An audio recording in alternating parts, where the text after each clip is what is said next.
মই আজিৰ অনুষ্ঠানটোৰ বিষয়ে কোৱাৰ সৰ্বপ্ৰথমে মই আজিৰ যি পবিত্ৰ দিন ৭৭তম গণতন্ত্ৰ দিৱস সেই দিনটোত সমূহ ৰাইজক মোৰ তৰফৰ পৰা শুভেচ্ছা জ্ঞাপন কৰিলোঁ। আজি এক পবিত্ৰ দিন ৭৫ বছৰ আমি আমাৰ কনষ্টিটিউশ্যন ৰিপাব্লিক পোৱা হৈ গ'ল ৭৭তমত ভৰি দিলোঁ।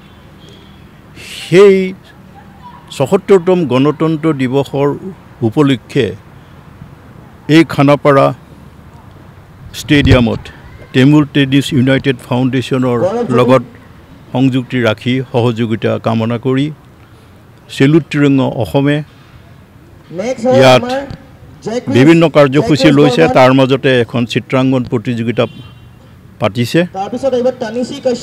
সঁচাকৈ এই লেখত ল'বলগীয়া এইকাৰণে যে আজিৰ প্ৰজন্মই চেলুট ত্ৰিৰংগা অসমে যি পদক্ষেপ লৈছে গণতন্ত্ৰৰ বিষয়ে কিছু জানিবৰ কাৰণে সুবিধা দিছে আৰু তাত ময়ো ভাগ ল'বলৈ পাই মই নিজকে ধন্য জ্ঞাপন কৰি ধন্যবাদ পাত্ৰ বুলি জ্ঞান কৰিছোঁ।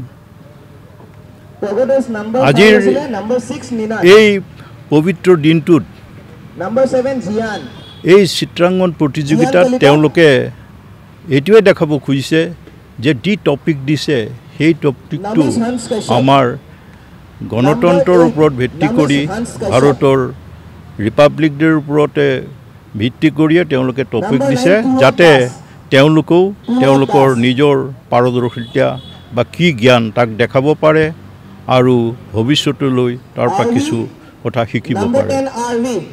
পোনপ্ৰথমে আমাৰ চেলুট ত্ৰিৰংগা অসমৰ ফালৰ পৰা মই সঞ্জীৱ দাস আমাৰ সাংগঠনিক সম্পাদক দুটা সাংগঠনিক সম্পাদক মানে গোটেই অসমক মানে হেৰি সম্ভাষণ জনাইছোঁ এই আমাৰ ৭৬ সংখ্যক গণতন্ত্ৰ দিৱস উপলক্ষে। আজি আমি এখন চিত্ৰাংকন প্ৰতিযোগিতা আয়োজন কৰিব বিচাৰিছোঁ মানে কৰি আছোঁ অলৰেডি যে আমাৰ কণ কণ ছাত্ৰ ছাত্ৰীসকলৰ মাজত আমাৰ ৭৬ সংখ্যক গণতন্ত্ৰ দিৱস উপলক্ষে আমাৰ টেবুল টেনিছ ফাউণ্ডেশ্যন অসমৰ সহযোগত আমি যৌথভাৱে আয়োজন কৰি আছোঁ। গোটেইখিনি প্লেয়াৰ নহয়, তেওঁলোক কণ কণ ছাত্ৰ ছাত্ৰী হয় আৰু ইয়াত যিখিনি আমাৰ কিছুমান সভ্যসকল উপস্থিত আছে তেওঁলোক তেওঁলোকক স্পেচিয়েলি আমন্ত্ৰণ কৰি আনিছিলোঁ আজি গণতন্ত্ৰ দিৱস উপলক্ষে। কিমানমান ছাত্ৰ ছাত্ৰী ভাগ ল'ব?